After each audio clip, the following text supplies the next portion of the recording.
Okay po, bago tayo mag-start, ay tayo muna po ay manalangin. Aming Panginoon Diyos na nasa langit, kami po ngayon ay lubos na nagpapasalamat sa iyo, Panginoon, sa oras na ito, sa bawat pag-ibig mo sa amin, sa bawat habag mo para sa amin, Panginoon, ay binigyan mo kami, Panginoon, ng karapatan na tumayo sa iyong harapan. Kami dati, Panginoon, na walang karapatan na tumayo sa iyong harapan, ay pinagbigyan mo muli upang ang aming mga bawat espiritu ay muling mabuhay sa iyong harapan sa pamamagitan ng dugo ni Jesucristo. Kaya nga, Panginoon, sa oras na ito ay naririto kami upang luwalhatiin ka, papurihan ka at pasalamatan ka. Kaya nga po sa pamamagitan, Panginoon, ng testimony at mga presentation ng mga kapatiran, nawa, Panginoon, ikaw po ay magkaroon ng galak para sa amin.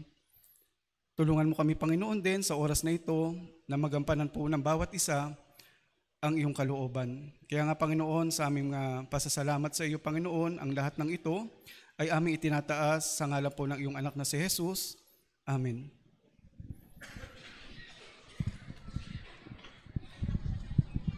Maraming salamat po, Evangelist Ferdinand.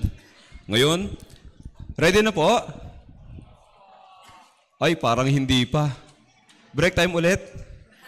Okay, alam ko excited na po kayo. Siyempre yung mga magpe-present din po ay excited na. Pati na yung mga mag-share ng testimony ay hindi na rin po makapaghintay. Kaya simulan po natin ito sa pamamagitan po ng pinakaunang presentation natin sa gabi na ito. Ang Malasiki Church Brothers and Sisters po ay naghanda ng 3 uri ng presentation. Ito po ay ating sama-samang panoorin and i-welcome po natin sila sa ating pong palakpakan.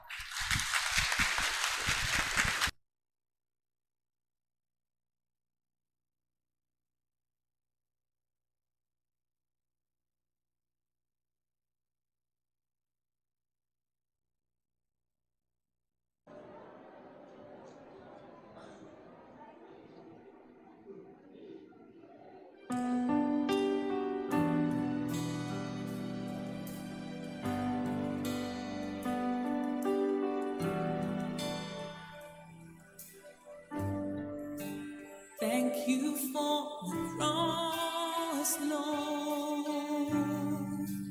Thank you for the price you paid, bearing all my sin and shame. In love you came, gave amazing grace.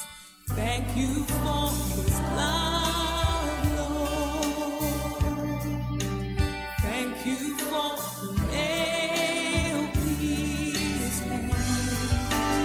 Wash me in your cleansing flow. Now all I know, your forgiveness and embrace. Worthy is the Lamb, seated on the throne. Crown you now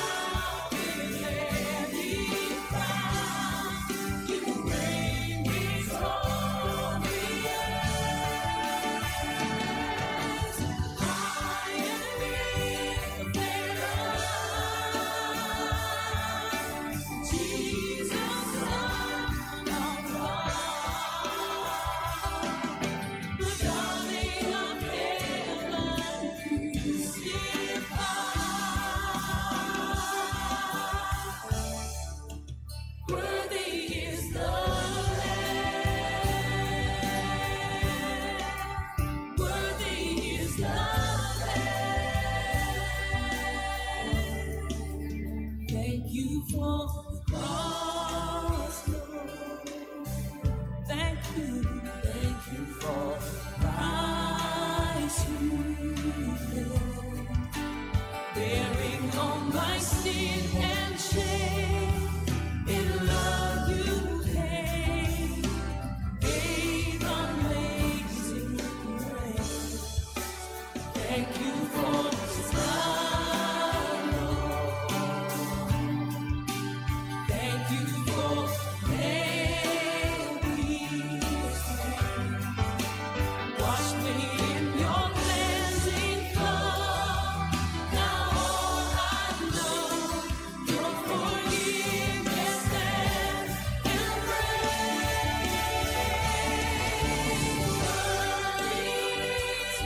John chapter 1 verse 1. Sa simula ay ang salta, at ang salta ay kasama ng Diyos, at ang salta ay Diyos. Colossus chapter 1 verse 19, sapagkat pinagaling ng buong kapuspusan ay manirahan sa kanya. Unang Pedro chapter 3 verse 15. Kundi sa inyong mga puso ay pakabanalin ninyo si Kristo bilang Panginoon. Lagi kayong handa na ipagtanggol sa bawat taong huminang katawaran na tungkol sa pag-asa na sa inyo. Gawa chapter 2 verse 46. At araw-araw habang sila'y magkakasama sa templo, sila'y nagpuputol-putol ng tinapay sa bahay-bahay at nagsasalo-salo na may galak at tapat na puso. 1 chapter 14 verse 12. Katotohanang sinasabi ko sa inyo, ang sumasampalataya sa akin ay gagawin din ang mga gawang aking ginagawa, at lalong dakilang mga gawa kaysa rito ang gagawin niya, sapagkat ako'y pupunta sa Ama.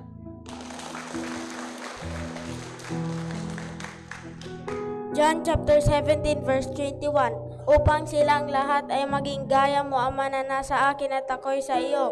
Sana sila'y manatili sa atin upang ang sanlibutan ay sumampalataya na ako'y sinugo mo.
Isa pang ang palakpak para sa mga brothers and sisters natin.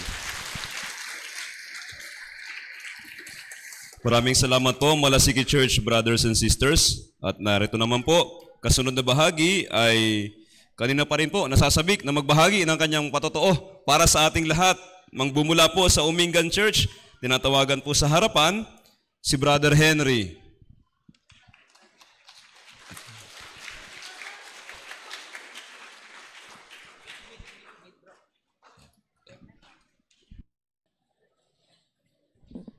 Maraming salamat po, Pastor John Lee.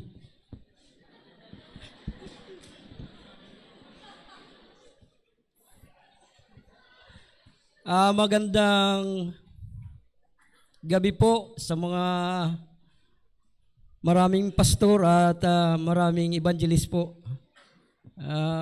Marami ring salamat po sa mga brother and sister na nakikinig sa mga testimony ng mga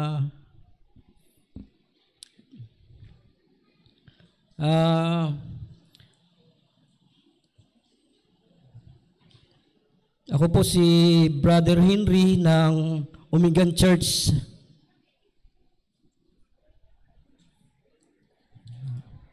Hindi ko po ma-memorize yung sasabihin ko.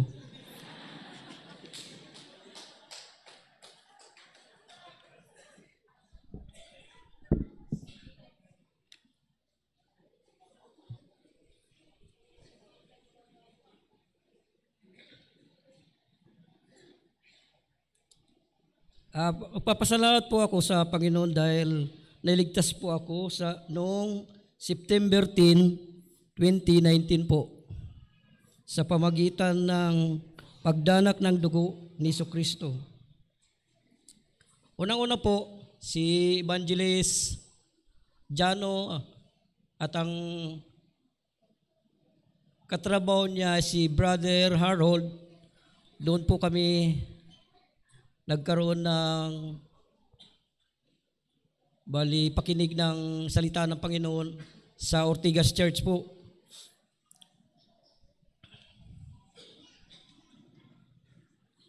Nung pong napakinggan namin yung Bible seminar po sa Ortigas, no, tapos nauwi na po kami ng Umingan para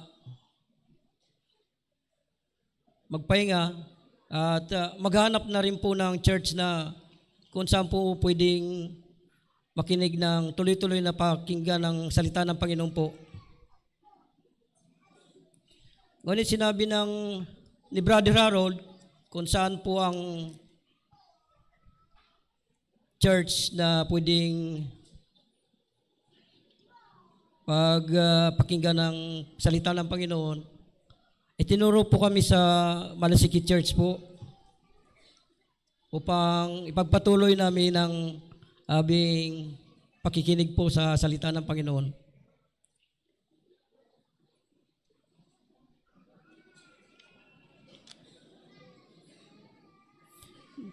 Doon yan sabi ni Brother Harold, doon daw malapit sa Malasiki, sa Lunag, Malasiki Church po.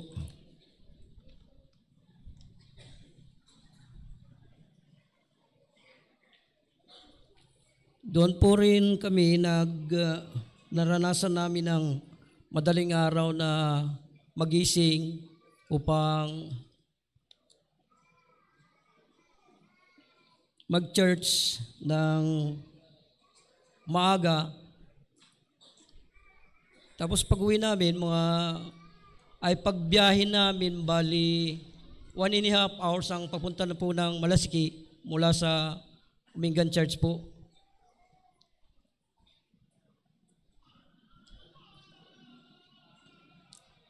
May ninervyos ako eh.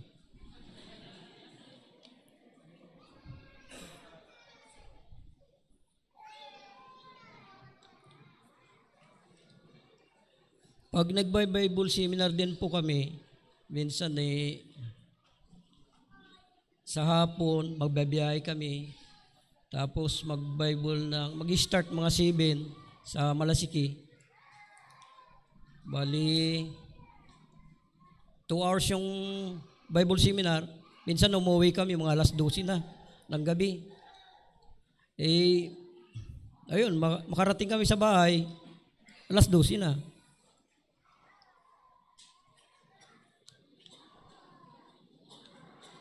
Ngunit po sa tulong po ni Pastor Lee G. Choi, nagbisita po sa bahay namin po at nagkaroon po ng Bible seminar sa tabi po ng bahay.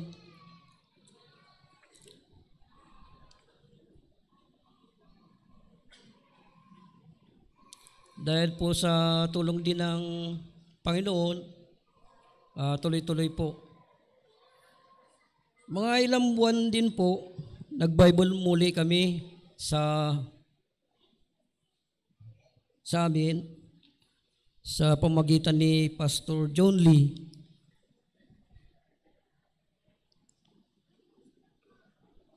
Marami po nakinig, pero hindi pa rin nagpatuloy.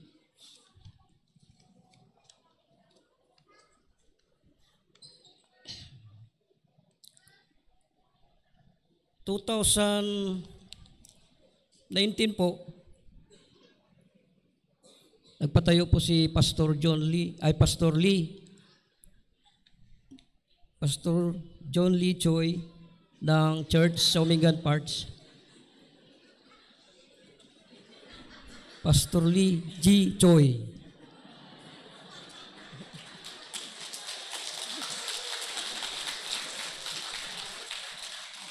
Patayo po siya ng church sa Umingan Church.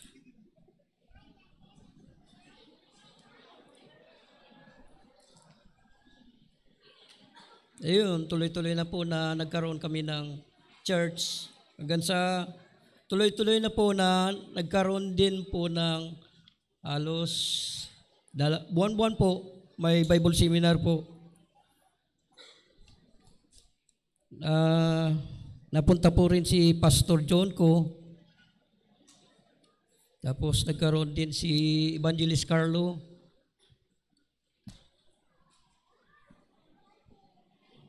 Si Evangelist Mimor. Nung tagal na, nagpapasalamat din po ako kay Pastor Kim dahil pinadalaan kami po ng evangelist na para hindi kami mahirapan sa pag-church namin. Meron na rin po kaming evangelist na si Melbert Garcia po. Sa tuloy-tuloy po na aming pakikinig ng salita ng Panginoon, noon itong buwan lang po, nagkaroon din kami ng Bible seminar sa pamagitan po ni Pastor Lee Sangro, yung mga missionary po. Doon po, marami rin po na nakinig ng salita ng Panginoon po. Ayun, naggalak kami dahil siyempre dinalaw din kami ng mga mission team po.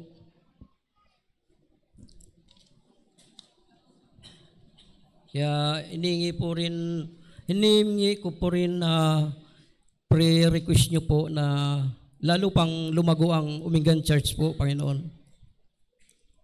Sa mga lahat po na church dito sa buong Pilipinas po.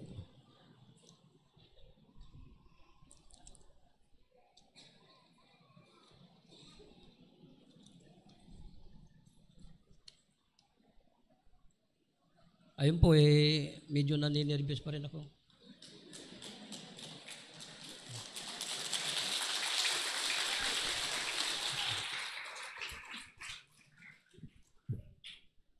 Pero ibabahagi ko rin ng nagkaroon din ako ng karanasan na kung bakit.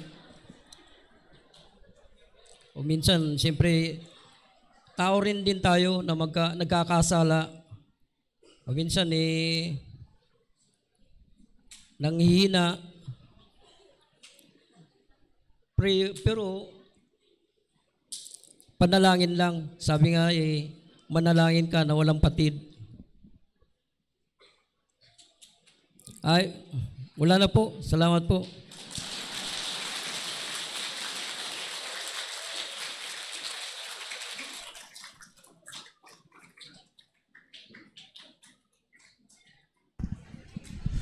Maraming salamat po ulit, Brother Henry. Grabe po yung kaba ni Brother Henry, pero natapos po yung kanyang testimony. Patawa-tawa po kayo pag kayo nandito sa harapan, aywan ko lang.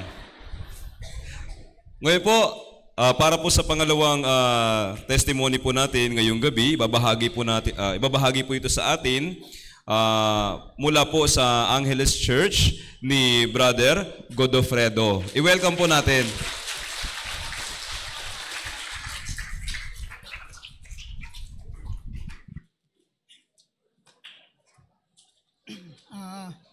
Una sa lahat po, nagpapasalamat po ako sa ating Panginoon Diyos na nagkaroon po ako ng pagkakataon upang makapag-testimony sa inyong harapan.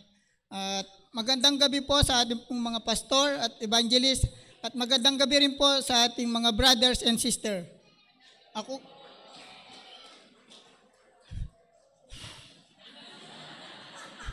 nga po pala si Brother Godofredo ng Angeles Church, Concepcion Branch.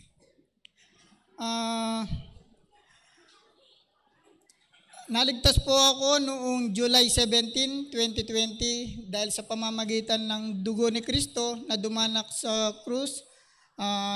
Naunawaan ko po ang aking kaligtasan.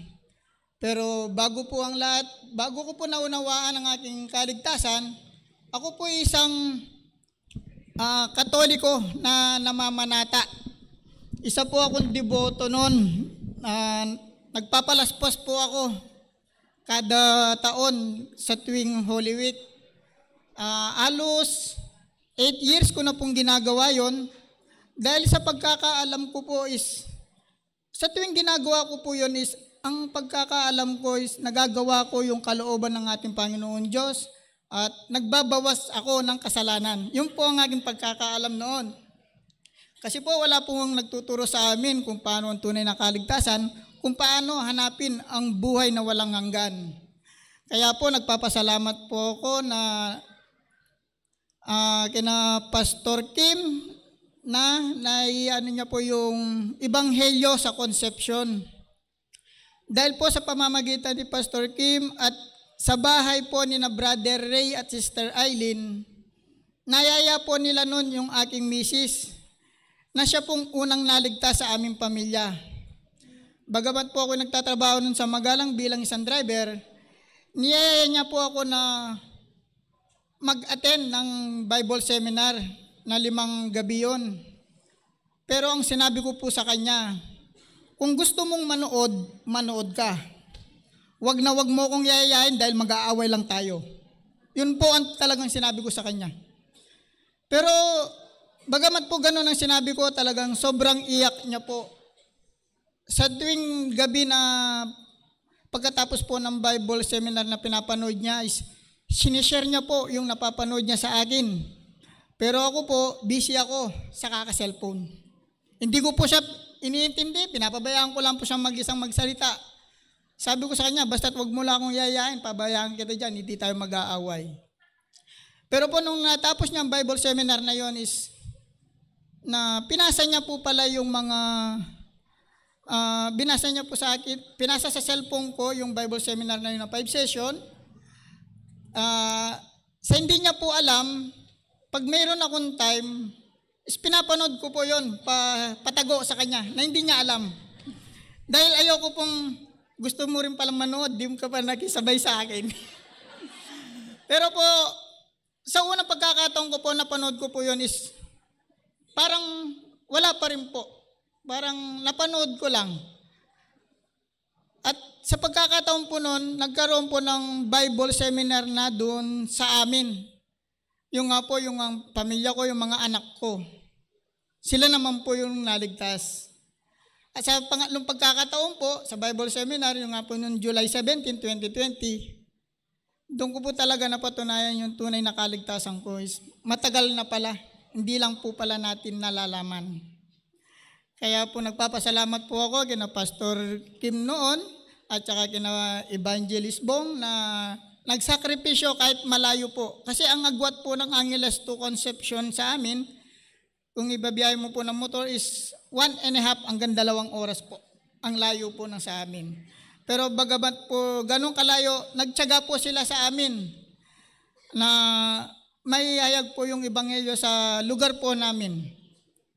Kaya po ako nagpapasalamat din sa misis ko na nagtiyaga kahit nag-aaway po kami na sa ayaw kong manood, pero tinagaan niya po ako dahil ayaw niya po akong maiwan dito pag nagka-rapture. Kaya po ako nagagalak po ako ngayon na magsalita sa harap nyo, pero bagamat nung ako po hindi paligtas, ayaw ko po yung nagsasalita. Naiiya po ako talaga, parang tikom ang bibig ko pag maraming taong ganito. Pero sa ngayon po, dahil naunawaan ko po ang tunay na kaligtasan na biyaya ng Panginoon Diyos sa atin, pinagmamalaki ko po na ako'y naligtas dahil sa pamamagitan ng kanyang banal na dugo na dumanak sa kanyang krus. Yun lamang po at maraming salamat.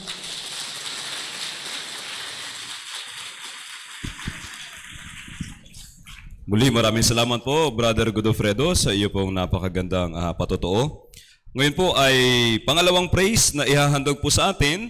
Magmumula naman po ito sa Agno Church. Naghanda po yung ating mga kapatid ng dalawang special praise para sa atin.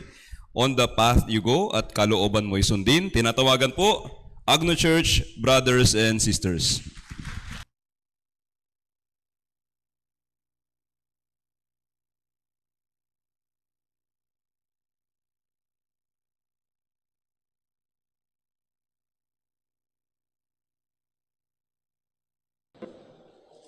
Thank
Maraming salamat po ulit, Agno Church brothers and sisters, para sa inyo pong awit, papuri. Ngayon po ay dadako muli tayo sa ating mga testimonies. Magmumula naman po sa Northern Luzon, mula po sa Ilagan Church. Tinatawagan po si Brother Non.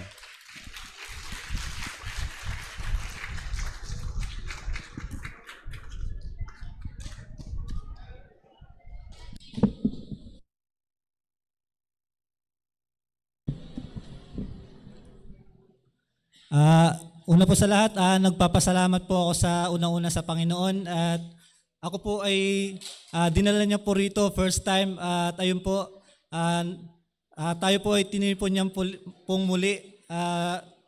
Binabati ko po lahat po ng pastor at evangelist po na naririto. Magandang gabi po sa inyong lahat mga kapatid. Ako po si Brother Non po ng Ilagan Church. Ako po ay nasave po noong March 14, 2023 sa pamamagitan po ng mahalaga at banal na dugo ng Panginoong Jesucristo. Ako po ay kanya pong nilinis sa lahat po ng aking mga kasalanan. Ako po ay tinubos niya ng walang hanggang katubusan. Yun po, bago po ako maligtas mga kapatid, ako po ay nagkaroon po muna ng gawaing kahiya-hiya po sa harapan ng Panginoon. Ako po ay naging mapag-usig dahil po sa katigasan po ng aking puso. Inusig ko po yung asawa ko na una pong nasave sa akin. Inusig ko po siya kasi gusto ko po na nasusunod lang po talaga yung kagustuhan ko, na ako po yung nasusunod sa amin po mag-asawa. At ayun po, inusig ko po siya sa pagpunta sa church. Sinabi ko po sa kanya na ginagabi na po siya pag pumupunta, umaattend po siya ron kasi siya po yung unang naligtas. Sinabi ko po sa kanya na ginagabi ka na lang parati pag pumupunta ka sa church na yan. Kunin mo na lang kaya lahat yung damit mo tapos diyan ka na tumira. Yun po yung una pong sinabi sa asawa ko eh. Tapos po, pangalawa, yung Bible seminar po, nagkaroon po rin ako doon ng pag-uusig. At ayun po, kinakabahan po ako, pero mas kinakabahan po ako na banggitin po to kasi baka po magalit yung pastor na nagsesermon po ron sa inusig ko po na Bible seminar.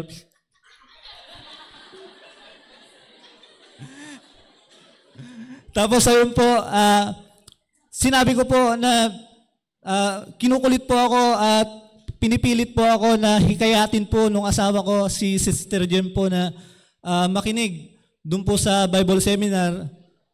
Pinapanood niyo po ako, recorded Bible seminar doon po sa Bible seminar po ni Pastor John Lee. Sabi ko po, lipat mo na yan, boring. Tapos nililipat ko po sa ibang mga word of God, ganun, kasi parang mas nakakalamang po siya sa akin na parang nagmamagaling na to. Ganun po yung ko sa asawa ko, na tinuturuan niya po ako about po sa word of God. Tapos ayun po, sa sarili ko naman po, parang nanumpa rin po ako sa sarili ko na sabi ko po sa asawa ko, wag mo akong pilitin. Wag mo akong pilitin kasi isinilang akong Katoliko, mamamatay rin akong Katoliko. Yun po yung una kong sinabi sa kanya. Tapos ayun po, doon ko po na-realize talaga na yung pag-ibig po ng Panginoon, kahit po gaano katigas yung puso ko, hindi niya po ako hinayaan na mapahamak. At tinulungan po niya ako na makilala ko po yung sarili ko sa harapan po ng Diyos bilang isang makasalanan. Tapos po, ayun po, hindi niya po ako hinayaan na mauwi po roon sa walang hanggang kapahamakan. Tapos nung maunawaan ko po yung session 5 po ng gospel session, parang napahiya po ako ron sa harapan po ng Diyos kasi dati po, nung inusig ko po yung about po sa Word of God, tsaka sa Bible Seminar, tsaka po yung pag-attend natin po nung asawa ko sa church, parang bigla po ako napahiya nung narinig ko po, nalaman ko po yung sarili ko sa harapan niya, tapos nalaman ko po yung ginawa ni Jesucristo para sa akin. Tapos parang wala po akong sarili na ihaharap na po ron sa Panginoon pagkatapos ko po na magpakasasa sa kasiyahan ng laman, magpakasasa sa kasarapan dito sa sanlibutan. Nagpapakasarap ako sa lahat-lahat ng bagay na tinatanggap ko araw-araw. Tapos ayun po, hindi ko na po pala namamalayan na yung ginawa po ni Jesus nung malaman ko po yun, mga kapatid. Hiyang-hiya po ako sa harapan ng Diyos Kasi sinugo niya po yung kaisa-isa niyang anak para sa akin. Tapos ganun lang po yung ginawa ko. Tapos po nung tinanggap ko po lahat-lahat sa harapan niya na makasalanan ako, inaako ko po yun. Tapos siyempre nandun po yung takot kasi mapupunta ako ron sa walang hanggang kapurusahan. Tapos yun po, nung nalaman ko po yung totoo na ginawa ni Jesucristo po para sa akin, umattend na po rin ako sa church. Tapos po, yun po, bilang isang anak na po ng Diyos, nakapag-desisyon po ako sa sarili ko na gusto ko na pong maranasan kung ano po yung mga ginagawa po ng mga kapatiran na mga ligtas na maglingkod po sa Panginoon. Ayun po, nagkaroon po ako ng pagkakataon na sumama po sa mga brother sa malayong lugar para po mag-invite sa paparating po na summer retreat. Doon po na-enjoy ko po siya na sabi ko ganito po pala kasaya yung nagkakaisa tapos naglilingkod po sa Panginoon. Tapos nung pinagpatuloy ko po, habang nagpapatuloy na po yung Christian life ko, nanatili na po ako sa church na tuloy-tuloy na po ako na gusto ko po i-grab na po yung nasimulan ko. Bigla pong nagkaroon po ng pagtatalo dun sa loob ko po na parang naging two-way na po yung pagkatao ko na yung kabila, gusto ko pong maglingkod sa Panginoon, pero yung kabila po, gusto niya bumalik po dun sa dating kinagisnan na parang hinahatak po ako pabalik. Tapos napuno po ng alalahanin. Tapos sinasabi ko, yun po, hindi ko na po maintindihan yung sarili ko na parang hindi ko na kaya. Tapos pumunta po ako ng church. Kinausap ko po si evangelist. Tapos kinausiling niya po ako na sabi niya, brother, wag kang susuko. Ganito ang gagawin mo. Pinakita niya po sa akin yung mga kailangan na word of God na pwede kong gamitin para makabangon po ako dun sa sitwasyon na yun na talagang give up na po ako, mga kapatid. Parang hindi ko na po kaya. Tapos sa pananatili, siyempre ayaw ko pong bitawan talaga kasi baka dito, naisip ko rin po na dito na ako kinakaladkad po ng Diyos papunta sa harapan sa Kanya na magpatuloy lang ako sa ginagawa. Nagkaroon po ako ng isang desisyon lang kasi dalawa po yung parang naiintindihan ko sa sarili ko. Ayoko na yung dati. Tapos dito na po ako sa bago. Tapos ayun po, mga kapatid, nagpapatuloy na po ako at habang naririnig ko po yung mga sermon na kahit masakit po para masakit po talaga na binibigay ng Diyos yung salita na hinahanap ko, masakit po, pero kailangan po talagang tanggapin. At doon po na-realize ko po, mga kapatid, na sa pamamagitan po pala ng mga salita ng Diyos, doon po niya naibibigay yung tamang kasagutan para mapalakas ka sa Christian life, yung sa Christian life ko po. Tapos sabi ko, nagsimula po ako na makapag-share po ng gospel, ng word of God po. Nagumpisa po ako sa mga kaibigan ko po. Tapos ayun po, inumpisa ko pong ipaliwanag sa kanila, sinabihan po ako na pakinggan natin si pastor. Yun po yung sinabi sa akin. Parang bumalandra po yung ginagawa ko noon sa akin na sabi ko, ganito pala yung pakiramdam ng nauusig. Ganun po. Tapos, ayun, wala pa po akong lakas kasi baby Christian pa po ako. Tapos, ayun po, sumunod naman po, yung mga kapitbahay po namin, inuusig na po kami mag-asawa dahil halos araw-araw na po kaming pumupunta ng church. Sabi po ng mga tao ron sa amin, ano ba yan? Halos araw-araw na sila na pumupunta dun sa church nila. Pero dahil sa biyaya po ng Panginoon na tulungan kami para makabangon sa Christian life namin, nandun po, unang-una po yung panalangin na hinahanap po namin ay kailangan po namin ay pinapahayag sa Kanya at ibinibigay niya po yun sa tuwing may Word of God at nagbabasa po ng Biblia, doon po namin nalalagpasan po lahat-lahat ng pagsubok na dumarating po sa amin. Sa katunayan nga po niyan, pati po yung magulang ko, nai-issue niya na rin po ako sa ibang tao na sabi po ng magulang ko, hindi ko na alam kung ano yung ginagawa ng anak ko. Gusto niya raw hanapin yung Diyos, sabi po sa akin. Tapos sabi po ng tao sa kanya, magpasalamat ka nga kasi yung anak mo, Christian na. Parang ayaw rin po siguro ng Diyos na yung magulang ko ay tumingin po dun sa dati pong ako. Kasi nakikita pa rin po ng magulang ko yung ako, yung bilang ako po dati na sabi ko, parang hindi nila naiintindihan yung sinasabi ko. Parang hindi nila ako nagigets.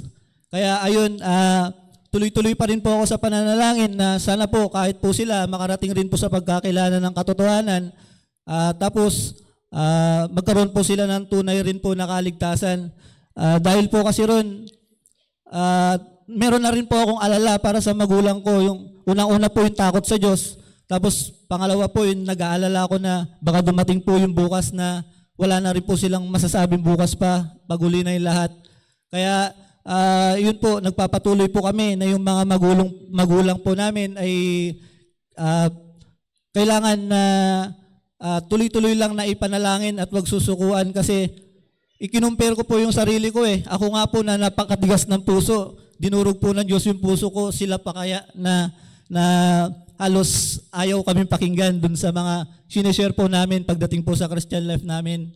At yun po mga kapatid, hanggang dito na lang po muna yung testimony ko. At nagpapasalamat po ako unang-una uli po sa Diyos.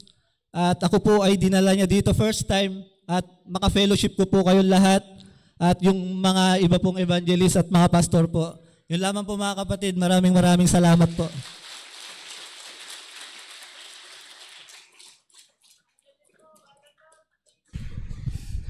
Maraming salamat po, Brother Non.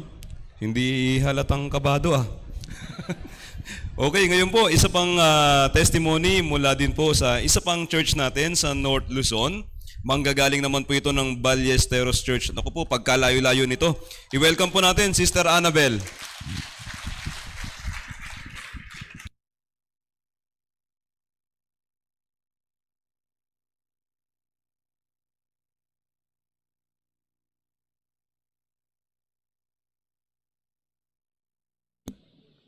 Ayaw yata ako pagsalitain, Pastor. Magandang gabi po mga pastors, evangelists, at sa ating po lahat, brothers and sisters. Magandang gabi po sa ating lahat. Unang-una po, nagpapasalamat ako kay God dahil binigyan po ako ng pagkakataon na tumayo po dito sa nakakakabang tayuan na to. Ako nga po pala si Sister Annabel, na-save po noong March 13, 2020 sa pamamagitan po ng pagdanak ng dugo ni Jesus. Doon ko po nalaman noon na bayad na po pala lahat ng aking kasalanan in a past, present, future. Naligtas po ako sa pamamagitan po ng live Bible seminar. Sa Cabiao Church po ako naligtas. Pero from Ballesteros po ako. Doon po ako sa Cabiao dahil nandun po yung partner ko. So, nung nalipat na po kami sa Ballesteros, share ko lang po sa inyo. 1 year po kami, wala po kaming evangelist. So, solo flight po kami. DVD lang po kami. Umulan man, bumagyo man, nag-evangelist po kami sa kalsada, nakakapote, wala pong tsinelas kasi po maputik. Doon po kami sa mga bundok, lahat po sinuyod namin yung ng Ballesteros para lang po maibahagi yung words of God na nalaman ko na katotohanan. Simula po nung naligtas po ako, wala po akong hiningi kay God na sabi ko po, iligtas din po niya yung family ko. Yun po, yung prayer ko po na in-expect, mas hinigitan po niya yung binigay niya sa akin. Kaya nagpapasalamat po ako sa Panginoon at sa tulong po ng mga brothers and sisters ng Ballesteros ng pag-evangelist po namin.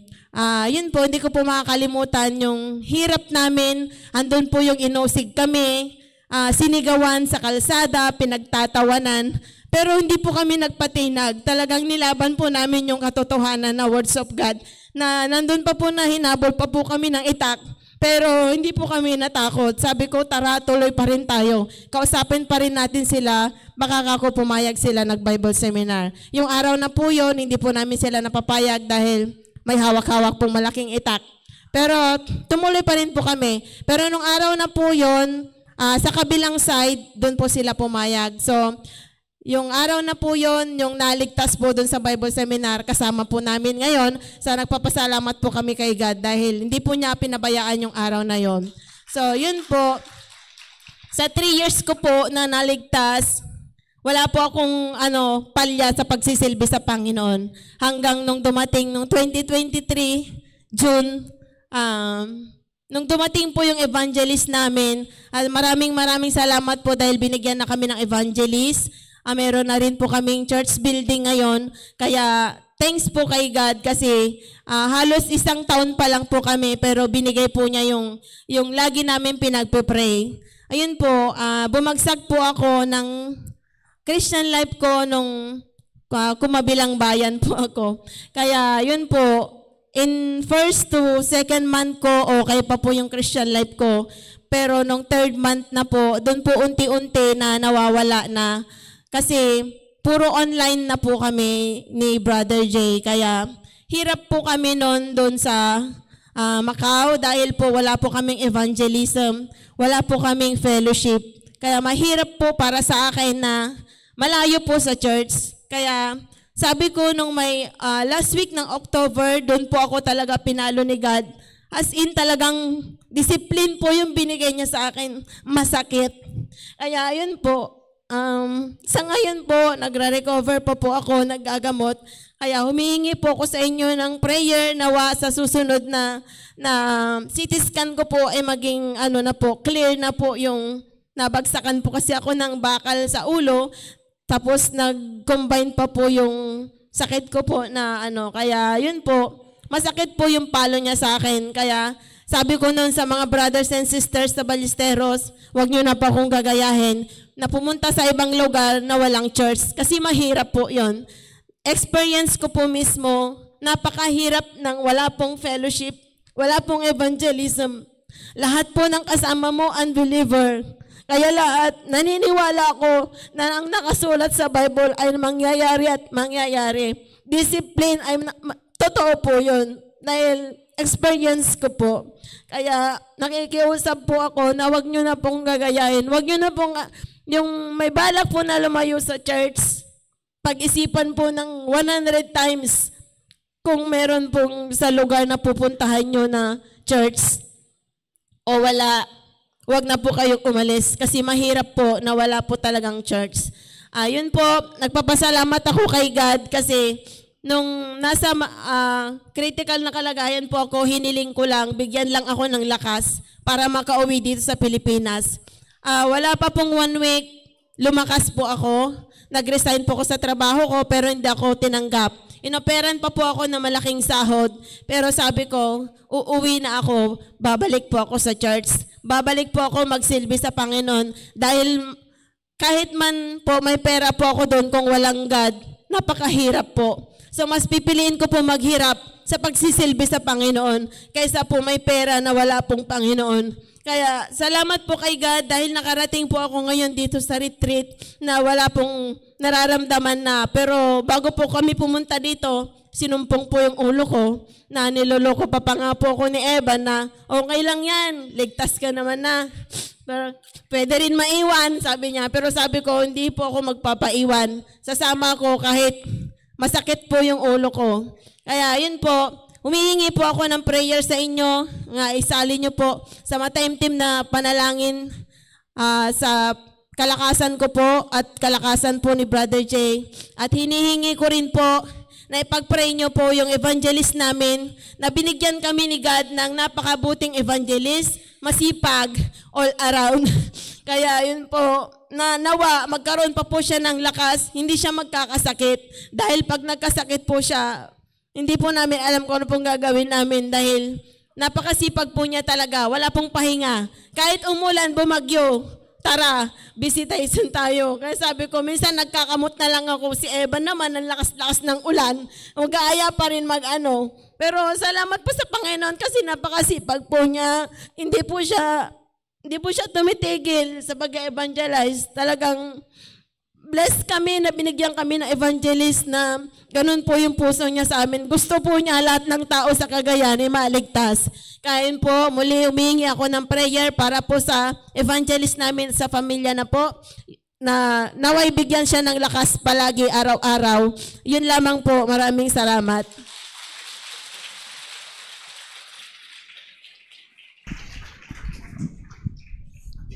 Maraming salamat po, Sister Annabel, sa iyo pong testimony. Ngayon po ay ang kasunod natin ay isang special, dalawang special praise po ito na ihahandog sa atin ng mga brothers and sisters mula po sa San Fabian Church. Kaya i-welcome po natin sila ng atin pong masigabong palakpakan.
Maraming salamat po sa San Fabian Church brothers and sisters para po sa kanilang special praise. Ngayon, dako po tayo sa huling testimony po natin sa gabi po na ito. Magmumula naman po ito sa Bataan Church. Tinatawagan po at i-welcome natin Sister Michelle.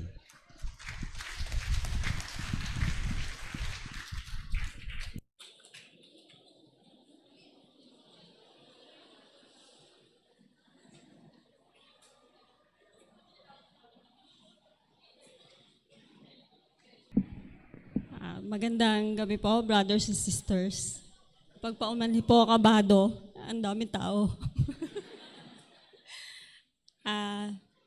Ako po si Sister Michelle ng Bataan Church. Naligtas po noong February 2014 sa pamamagitan ng dugo ni Jesus. Hindi po ako umattend ng Bible seminar noon. May nagbigay lang po sa akin ng CD. Pinadala niya po sa akin. Sabi niya, baka gusto mong pakinggan. Tapos, kinuha ko po siya. Unang araw, 6 na CD yun eh. Yung unang CD, pinakinggan ko. 2014 noon, CD, di ba hindi pa uso yung USB noon? Nagtatrabaho na po ako sa barangay noon. Sabi ko, paano ko panonoorin to? Kasi wala naman akong gamit sa bahay. So sa barangay, meron na CD. Doon ko po siya pinanood. Unang araw, pagkatapos po ng trabaho, hindi po ako umuwi agad. Pinapanood ko po siya. Kaya lang, bago ko po natapos yun, 1 buwan po yata. Kasi nakakatamad po talagang panoorin kasi wala po akong ideya kung ano ba yung Bible seminar. Ang alam ko lang po kasi yung mga seminar, yung umaattend sa mga hotels sa barangay kasi ako po nagtatrabaho sa barangay. Yun lang. Pero yung Bible seminar, wala po akong ideya noon. Bago po natapos yun, 1 buwan, yung huling-huli, natulala talaga ako noon. Sabi ko, eto pala yun. Yung taong nagbigay sa akin noon, tinawagan ko siya. Ang sabi ko sa kanya, yun pala yun. Bakit hindi mo sinabi sa akin? Sabi niya, kung sasabihin ko sa'yo, panonoorin mo ba? Sabi ko, hindi. So yung araw na yon, naunawaan ko yun. Kaya lang nung naligtas ako noon, alam ko sa sarili ko noon, naligtas ako. Hindi ko po siya sineryoso. Kasi po, alam ko po ligtas ako. Hindi ko naunawaan na kailangang umattend ako ng fellowship. Fellowship nga, hindi ko rin alam kung ano yung gagawin sa fellowship. So, nagpatuloy ako hanggang 2015. Nag-asawa ako, nagkapamilya. Nagkaroon ako ng anak. Umattend kami sa Castillejos. Kasi yung asawa ko naging asawa ko na nagbigay sa akin ng CD na yun, nagtatrabaho siya sa Hanjin. Tapos, ang pinakamalapit na pwedeng sa church, kasi siya yung nagpupumilit, ayoko po talaga. Naunawaan ko na ligtas ako, pero ayoko pong umattend. Bakit pa kailangan? Hindi ko talaga siya naunawaan. Ayoko talaga. Nagagalit siya sa akin. Pero uma-attend ako kada Sunday. Si Pastor Kim pa nun. Tapos, ayoko rin ng fellowship na yung mag-sharing. Ayoko ng ganun. Pagka fellowship na, tahimik lang ako, ayoko magsalita. Ayoko talaga lahat. Hanggang, panay akong reklamo nun, ayoko talaga na nag-aaway kami. Kasi ayoko talaga. Pero pinipilit pa rin, sumusunod ako sa kanya, uma-attend ako. Siguro sa karereklamo kasi malayo. Kasi taga-Bataan po ako Balanga. Dinala po kami ng Subic. Doon na po, taong 2020 po siguro yon. At nagbuntis po ako noon. Nanganak po ako ng March 9, 2020. Lumabas po ako ng ospital ng March 14. After 3 days, nag-pandemic. yung time na yon, 2020. Reklamo pa rin ako noon kasi po sa trabaho po sa barangay, ang hirap-hirap po. Pag nagtrabaho ka po kasi sa barangay, hindi po katulad ng ibang opisina na pag papasok ka ng 8, lalabas ka ng 5, tapos na. Kasi ang trabaho ko as barangay treasurer po, dinadala ko na po yung trabaho sa bahay. Nakakaranas po ako na 3:00 ng madaling araw.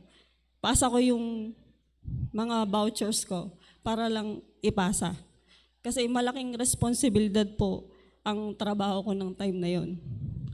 Nung nanganak po ako ng 2020, hindi po ako pinayagang lumabas noon kasi bawal. Kasi kapapanganak ko, bawal po noon. Reklamo pa rin po ako noon kasi kahit quarantine na, si Pastor Kim ang sipag nag-online. Sa barangay namin noon, nung time na yun kasi hindi pa rin ganun ka lakas yung signal ng internet. Hirap kami noon. Tapos ang ginagamit kong laptop namin noon sa barangay. Hanggang yung time ng 2021 sa Subic, nakaka-attend kami noon. Kasama ko na yung isang anak ko. Napalta ng pastor, si Pastor Junlin na yung pumalit. Tapos noon, nagpunta siya sa bahay. Kasi nga, malayo kami. Binisita niya. Naligaw pa nga siya Napunta pa siya ng Bagak. Kasi ang layo po talaga sa amin. Kung alam niyo po, Balanga, Dangkol, barangay napakalayo po, Upland. Doon po, nung 2022, nagkaroon po ng Bible seminar noon, February, April, July, tapos November nung taon na yon. Naging Balanga Mission Branch siya. Nung sumunod, tapos naging Bataan Church siya. Nung mga nung 2023, mga ganon, April. Hirap na hirap po ako noon, panay-reklamo po ako kasi nagiging dahilan ko po yung trabaho ko. Kasi ang hirap pong pagsabayin na may anak kang maliit, may trabaho ka sa barangay, tapos may church. Naisip ko noon nung 2023, ang dami kong na-realize na ang dami kong nare-reklamo pero ipinakita pa rin sa akin ng Diyos yung pagmamahal niya sa akin bilang anak. Bakit? Yung time na yon ng 2020 na nanganak ako, kung hindi ako nanganak, isa akong frontliner. Kasi ang trabaho ng frontliner noon, ikaw yung, di ba bawal lumabas?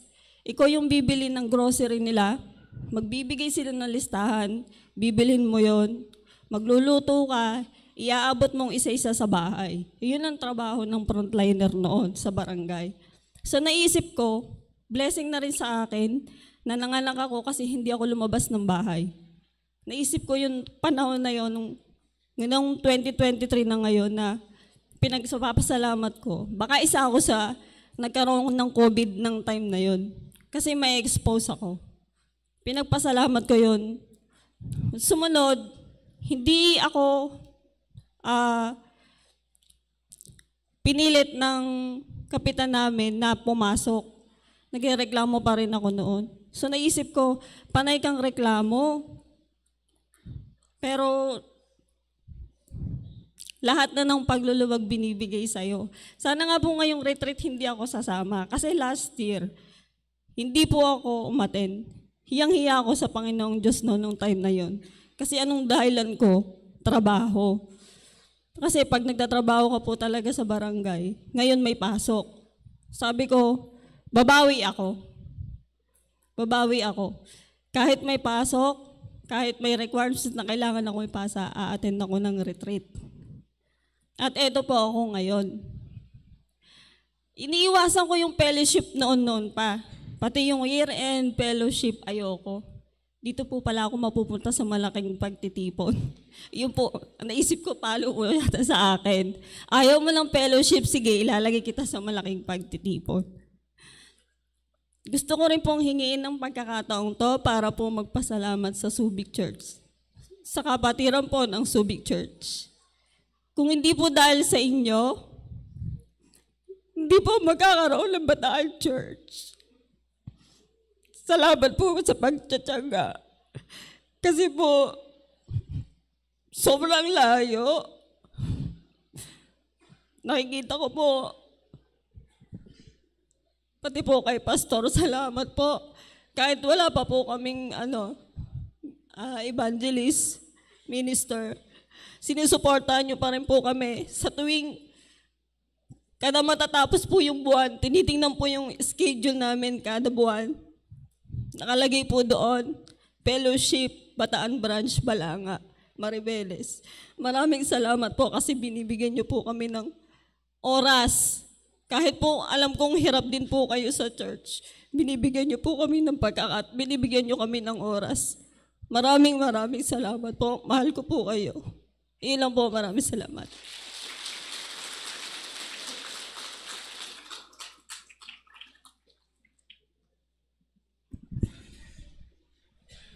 Maraming salamat po, Sister Michelle, sa iyo pong testimony.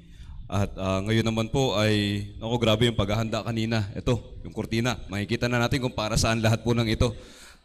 Mayroon pong hinihanda na espesyal na presentation. Napaka-espesyal po talaga ng presentation na ito. Na inihanda po ng ating mga kapatid dito po sa Castilleos Church. Isang drama, acting, ganun. Okay. So, para hindi na natin patagalin and then makita na po natin yung kanilang inihanda, nasaan na po sila? Castilleos Church, brothers and sisters. So, welcome po natin sila. Masigabong palakpakan po.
Isa lamang palang bangungot.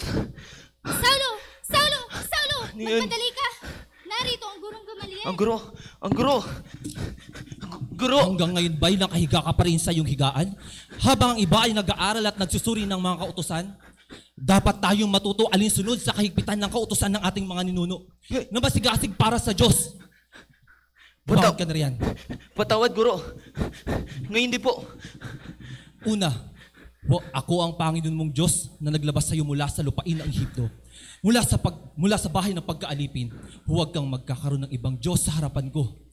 Ikalawa, Si Saulo ay Ako ang ipinanganak Panginoong sa Diyos. Tarsus ng Silisia. Pinalaki sa gabay ng Naglabas isang sa'yo. Pariseo na si Gamaliel ayon sa kautusan ng mga Hudyo. Dahil dito, si Saulo ay naging isang Pariseo, matatag sa kautusan at mga kaugalian ng mga Hudyo, at naging tagausig ng mga Kristiyano.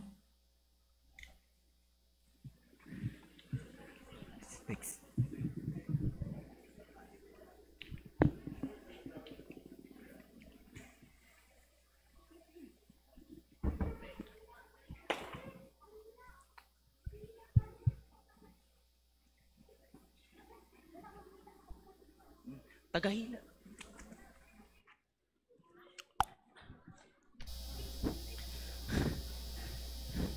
Okay.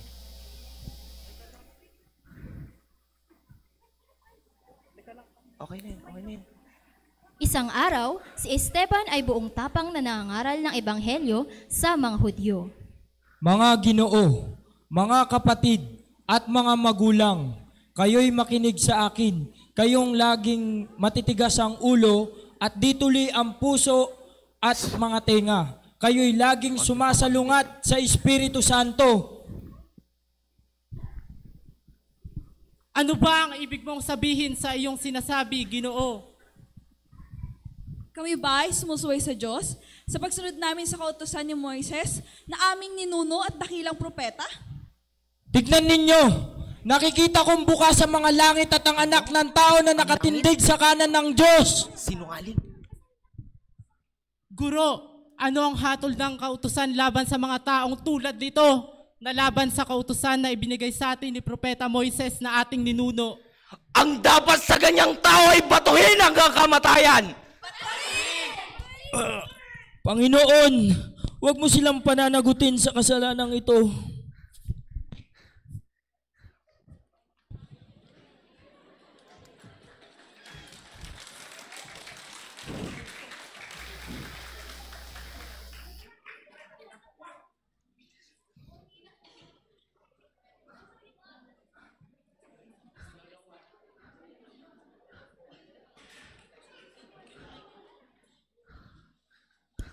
Nang araw na iyon, nagkaroon ng malawakang pag-uusig laban sa iglesia na nasa Jerusalem, at lahat ay nagkahiwa-hiwalay sa buong lupain ng Judea at Samaria, maliban sa mga apostol. Winawasak ni Saulo ang iglesia sa pamamagitan ng pagpasok sa bahay-bahay, kinakaladkad ang mga lalaki at babae, at sila'y ipinapasok sa bilangguan.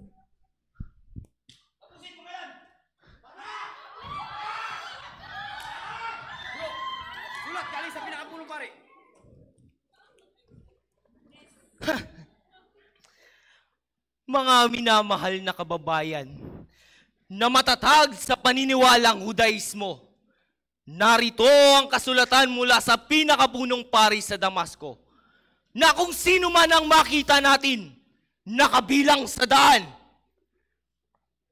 mga lalaki at mga babae ay dadalhin na agapos sa Jerusalem.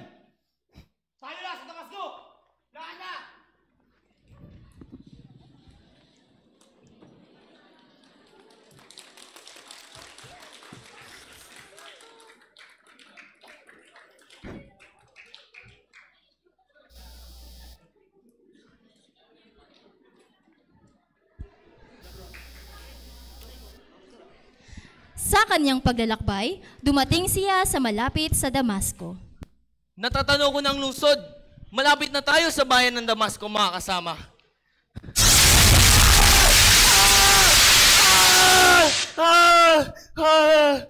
Saulo, Saulo, bakit mo ko inuusig?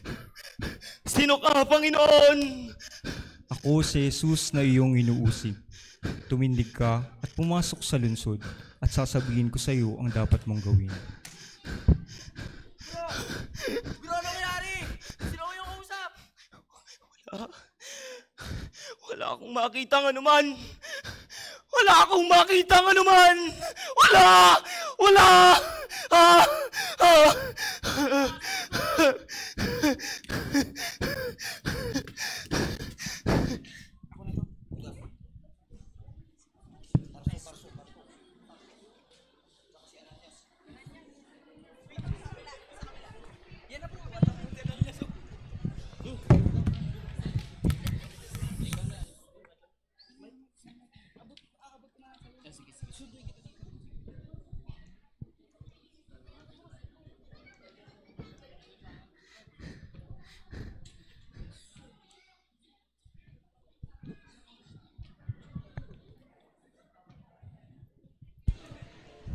Si Saulo ay ipinasok sa lungsod. Habang nag-iisa, ay kanyang pilit na iniisip ang sinabi ni Jesus. Sinong nariyan? Ako si Judas, natubo sa Tarso. Narito ang isang Ginoo na ang pangalan ay Ananias na nagtatanong kung saan ka naroroon. Saan siya naroroon? Minarapat ko lang siya dalhin dito, Ginoo.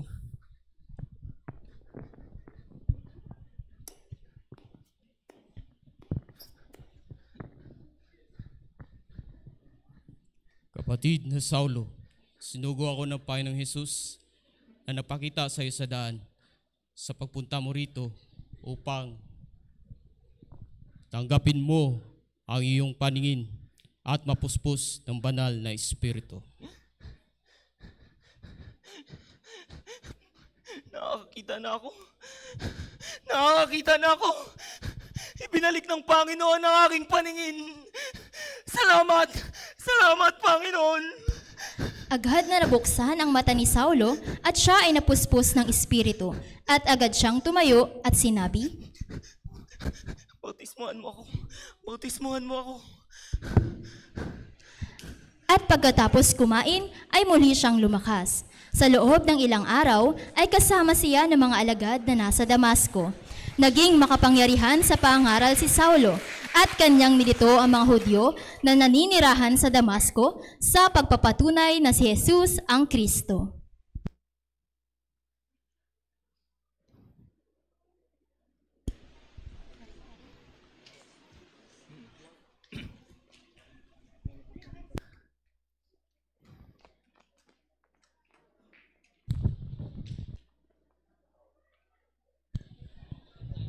Hello.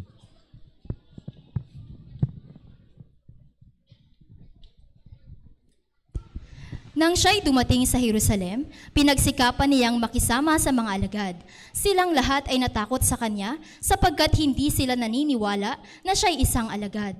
Subalit kinuha siya ni Bernabe, iniharap siya sa mga apostol. Isinalaysay sa kanila kung paanong nakita niya sa daan ang Panginoon na nakipag-usap sa kanya at kung paanong siya'y nangaral sa Damasco na may katapangan sa pangalan ni Jesus. Kaya't siya'y naging kasakasama nila sa Jerusalem. Pagkaraan ng maraming taon, si Saulo na tinatawag ding Pablo ay nangaral ng mabuti sa mga hintil sa iba't ibang lugar at buong tapang na itinuwid ang aral ng Ebanghelyo sa mga hintil at maging sa mga apostol. Kapatid na Pablo, narito at dumarating dito sa Antioquia ang kapatid na Pedro.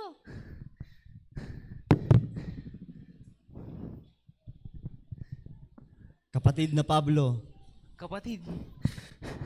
Bernabe, mga kapatid, isang pagbati mula sa inyong kapwa-lingkod. Pagbati sa iyo, aking minamahal na kapatid na Pedro. Nabalitaan ko ang iyong pakikitungo sa mga hintil at sa aking masusing pagsisiyasat ay ikaw, kapatid na Pedro, ay nahatulang nagkasala. Sapagkat ako'y natakot sa mga pangkat ng pagtutuli. Mapagkunwari.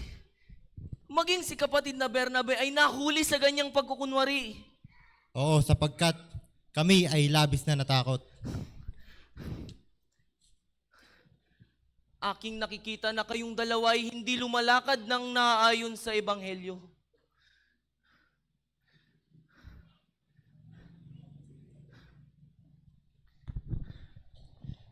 Ano ang narapat naming gawin, minamahal na kapatid? Kung ikaw, aking minamahal na kapatid na Pedro, ay isang Hudyo, ngunit hindi namumuhay na gaya ng mga Hudyo, bakit mo pinipilit ang mga hintil na mamuhay na gaya ng mga Hudyo?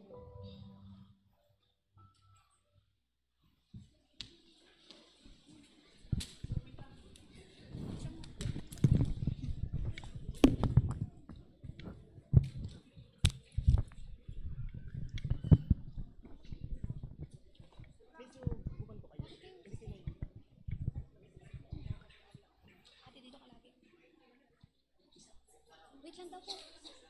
Brother, wait lang. Brother. Wait lang po, wait lang. Wait lang po, wait lang.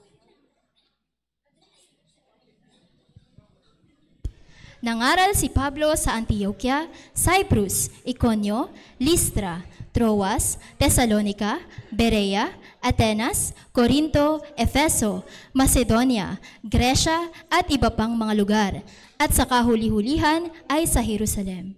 Mga lalaki taga-Israel, tumulong kayo. Ito ang taong nagtuturo sa lahat ng tao laban sa dako, sa kautusan, sa sambayan sa dakong ito. Bukod pa rito ay nagdala rin siya ng magriego sa templo at dinungisan ang banal na lugar na ito. Halina, hulihin siya. Sandali, sandali. Ah! Tapusin siya!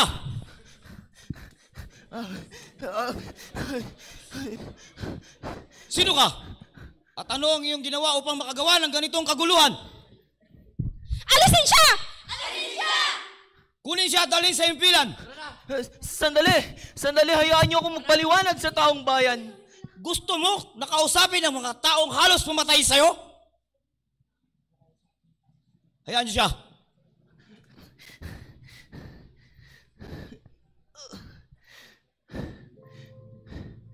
Mga Ginoo, mga magulang, mga kapatid, hayaan niyong pakinggan ang pagtatanggol na aking gagawin sa inyong harapan.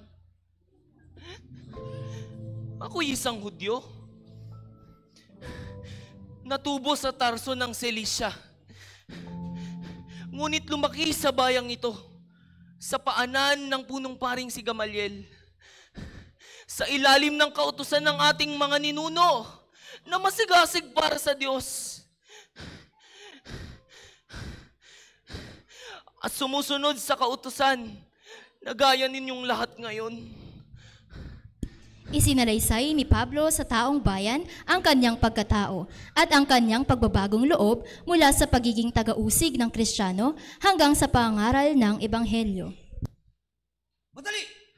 Dali siya sa impilan kagad bago sa lurahin ang mga tambayan!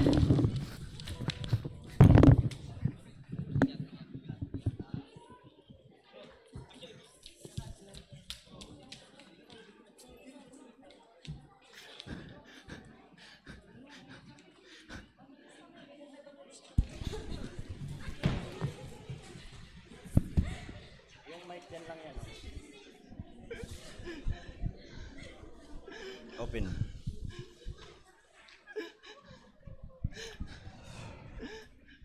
Pablo. Pablo. Panginoon! Naririto ako, Panginoon! Maraming pagluha! Kahirapan! Pag-uusig! At gustong patayin ng mga tao!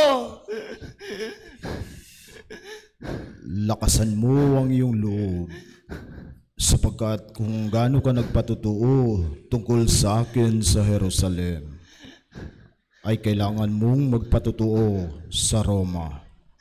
Ngunit paano ako magpapatotoo sa Roma kung naririto ako at nakakulong sa bilangguan, Panginoon?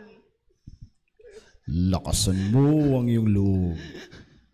Lagi mong alalahanin ang mga bagay na sinasabi ko sa iyo.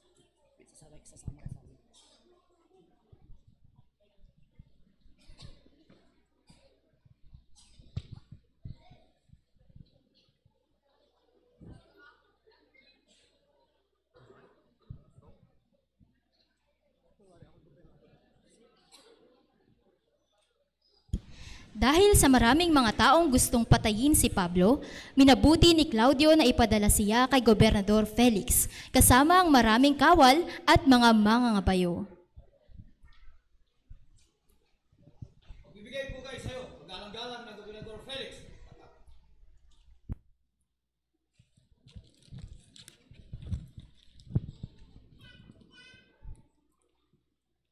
Si Claudio Licias, sa kagalang-galang na Gobernador Felix, ay bumabati. Ang taong ito ay hinuli ng mga Hudyo at papatayin sana nila. Ngunit nang malaman kong siya ay mamamayan ng Roma, dumating ako na may kasamang mga kawal at siya ay iniligtas ko. At sa pagnanais kong malaman ang dahilan kung bakit siya ay kanilang isinakdal, ay dinala ko siya sa kanilang Sanhedrin. Nalaman ko na siya ay kanilang isinasakdal tungkol sa mga usaping may kinalaman sa kanilang kautusan. Ngunit walang anumang paratang laban sa kanya na marapat sa kamatayan o sa mga tanikala. Nang ipaalam sa akin na may banta laban sa taong iyan, ipinadala ko siya agad sa iyo at aking ipinag-utos din sa mga nagsasakdal sa kanya na sabihin sa harapan mo ang laban sa kanya. Dalhin siya rito.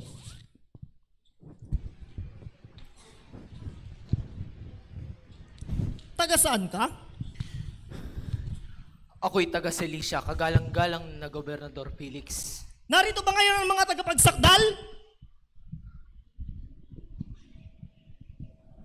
Narito kagalang-galang na Gobernador Felix. Ako si Ananias, ang pinakapunong pari, kasama ko ang mga matatanda. At ano ang sala ng taong ito? Bakit niyo siya isinasakdal? Natagpuan namin siya, maligalig, mapangudyok, nangunguna sa kaguluhan sa mga Hudyo sa buong daigdig. Pinuno ng sektang Nazareno at may balak pang wasakin ang templo, kaya hinuli namin siya. At ano ang masasabi mo tungkol sa paratang na ito laban sa iyo? Kailan may hindi ako nanggugulo sa mga templo at sa mga sinagoga. At ang kanilang mga paratang ay walang batayan, kagalang-galang na Gobernador Felix. Ang pagdidig na ito ay pinagpapaliban. Dalhin siya sa bilangguan at bigyan ng kaunting kalayaan.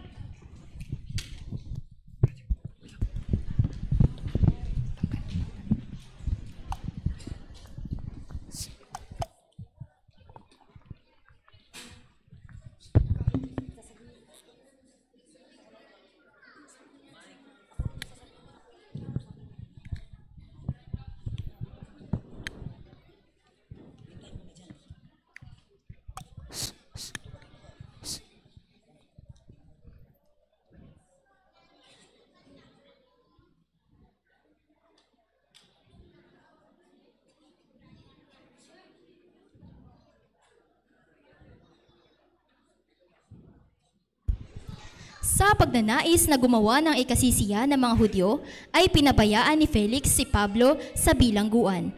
Ngunit nang matapos na ang 2 taon, si Felix ay pinalitan ni Porcio Festo.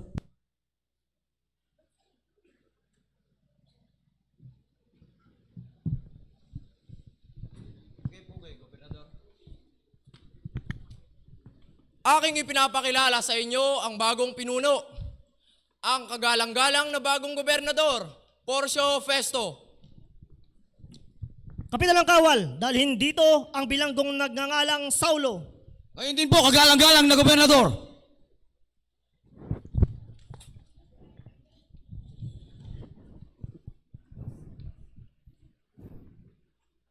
Ano ang iyong pangalan? Ako si Pablo. Ibig mo bang pumunta sa Jerusalem upang dinggin ang pagsasakdal sa iyo sa aking harapan? Hindi. Dudulog ako sa hukuman ni Cesar. Doon ako dapat litisin. At sa anong kadahilanan? Wala akong ginawang anuman laban sa mga Hudyo. Sa hukuman ni Cesar, dapat ako litisin. Ang bagay na ito ay dapat kong isangguni sa Sanhedrin. Ang taong ito na ang pangalan ay Pablo ay gustong dumulog kay Cesar. Ano ang masasabi mo tungkol rito? Siya ay isang taga-Roma. Nararapat lang siya dalhin kay Cesar upang doon litisin. Gusto mo ba talagang dumulog kay Cesar? Kung ganon, kay Cesar ka paroroon.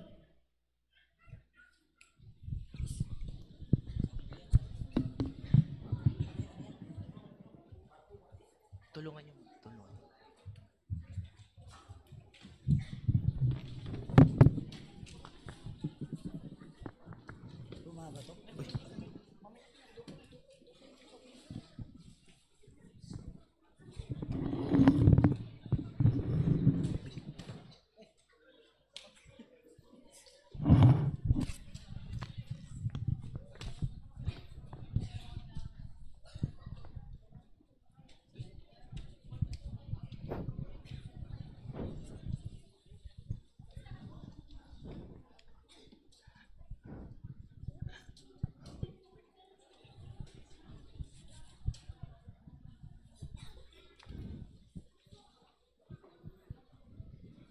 Ginaa!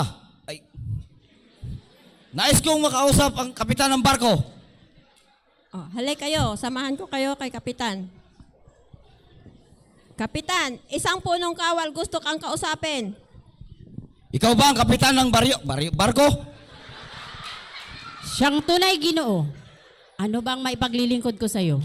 Ako at ang aking mga kasamahan ay naatasan ng kagalang-galang na Festo at Haring Agripa upang ang bilanggo na ito ay hatid ng ligtas sa Roma upang iharap kay Cesar. Tama ang inyong pinuntahan. Humanda na kayo upang tayo makapaglayag na. Tara, hakyat na tayo. Naglayag ang barkong sinasakyan ni Pablo nang biglang dumating ang isang unos. Kapitan, Kapitan, isang unos na mabilis dumarating sa atin.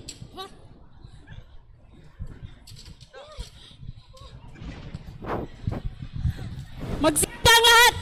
Isang malaking pangalib ang ating kakarapin! Bilis! Ano ang pangalan na sinasabi mo, Kapitan? Ang bagyong Euroclydon! Itaas ang layag! Panginoon! Akala ko ba'y nais mo magpatotoo sa Roma? Bakit ka nagpadala na isang malakas na unos, Panginoon? Pablo, ako ang anghel ng Panginoon. Huwag kang matakot, O Pablo.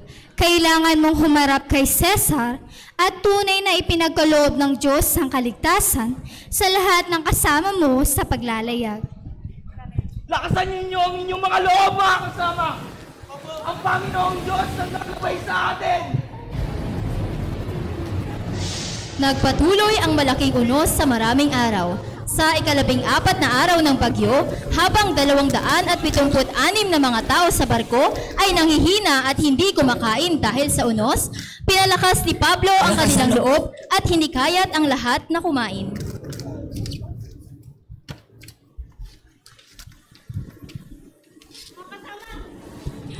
Nakakita ko ng isang isla! Isang isla, mga kasama! Isla!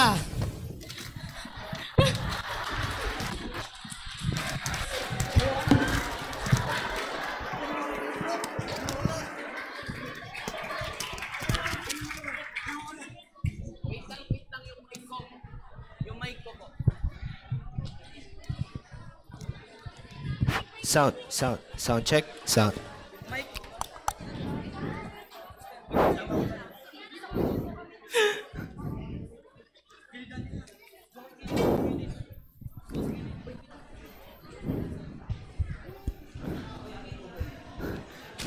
Nang sila'y makaligtas na, noon nila nalaman na ang pulo ay tinatawag na Malta. Pinagpakitaan sila ng hindi karaniwang kabutihan ng mga katutubo sapagkat ang mga katutubo ay nagsiga at tinanggap silang lahat. Ngunit pagkatapos matipon ni Pablo ang isang bigkis na kahoy at mailagay sa apoy, lumabas ang isang ulupong dahil sa init at kumapit sa kanyang kamay. Asas! Mga kasama, kinagat ako. Tiyak na mamamatay tao ang taong ito. Kahit siya'y nakatakas sa dagat, gayon ba hindi hinayaan ng katarungan na siya'y mabuhay? Anong uri ng kasalanan na nagawa ng taong ito? Hindi lilipas ang isang oras na hindi mamamatay ang taong ito dahil sa kamandag ng ahas. Pagkalipas ng ilang oras, ay wala pa rin nangyaring anuman kay Pablo, kaya ang lahat ay namangha.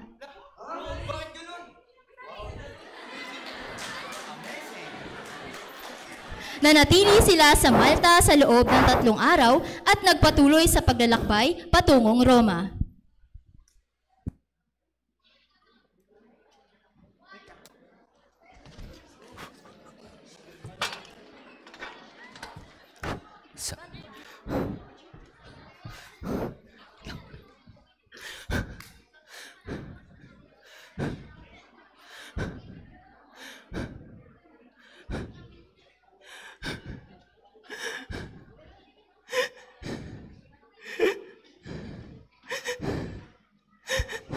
Nang makarating sila sa Roma, si Pablo ay pinahintulutang manirahang mag-isa kasama ang kawal na sa kanya'y nagbabantay.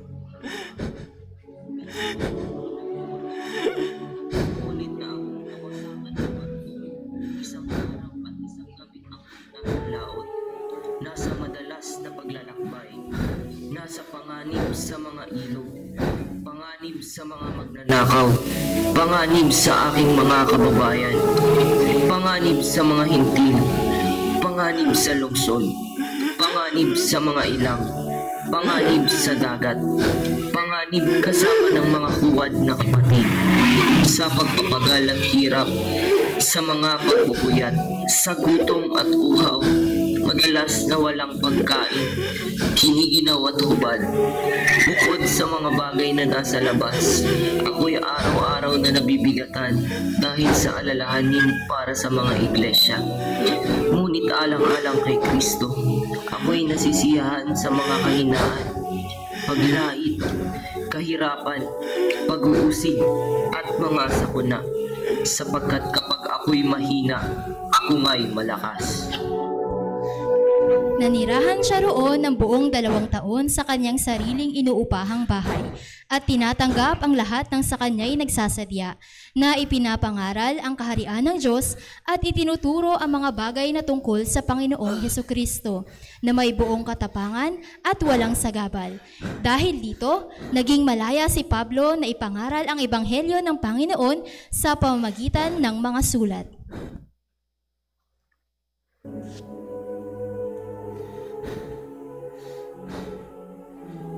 Sa Korinto, maging tulad kayo sa akin, gaya ko kay Kristo. Isulat mo ngayon sa iglesia na nasa Filipos. Mga kapatid, kayo'y magkaisang tumulad sa akin, at tandaan ninyo ang mga lumalakad ng gayon, ayon sa halimbawang nakikita ninyo sa amin, sapagkat saganang akin ang mabuhay ay si Kristo, at ang mamatay ay pakinabang.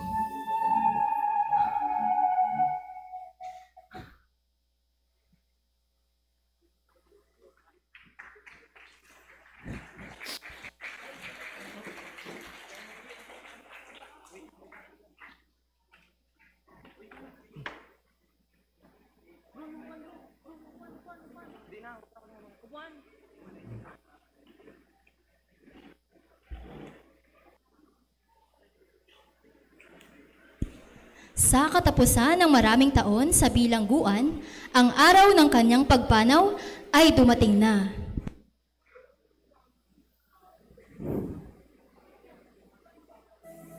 Tungkol sa akin, ako'y ibinuhos na tulad sa inuming handog, at ang panahon ng aking pagpanaw ay dumating na.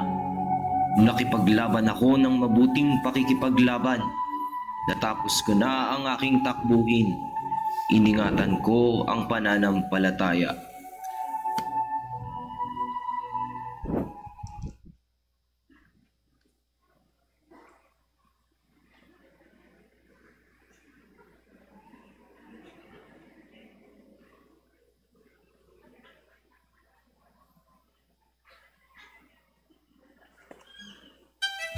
Kaya't mula ngayon ay nakalaan na sa akin ng putong ng katwiran na ibibigay sa akin ng Panginoon na tapat na hukom sa araw na iyon, at hindi lamang sa akin, kundi sa lahat din naman ng mga naghahangad ng kanyang pagpapakita. Maging tulad kayo sa akin, gaya ko kay Kristo.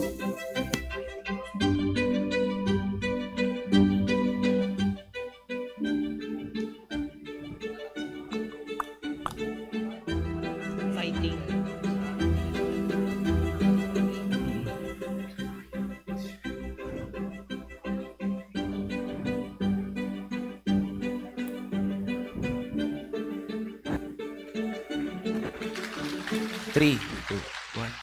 2024 Central Luzon New Year Retreat. Fighting!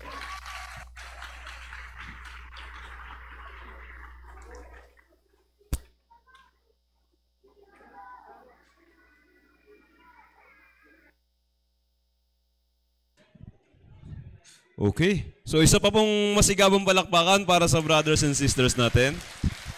Maraming salamat po, Castilleos Church, brothers and sisters, sa inyong napakagandang presentation. At ngayon po, sana ay tayo po ay nagkaroon ng kagalakan, and syempre nagkaroon din tayo ng mga inspirasyon dun sa mga presentations and testimonies. At para ibalik po yung papuri, pasasalamat at pagluwalhati sa ating Panginoon, pangungunahan po tayo ni Evangelist J. Villanueva para po sa ating closing prayer.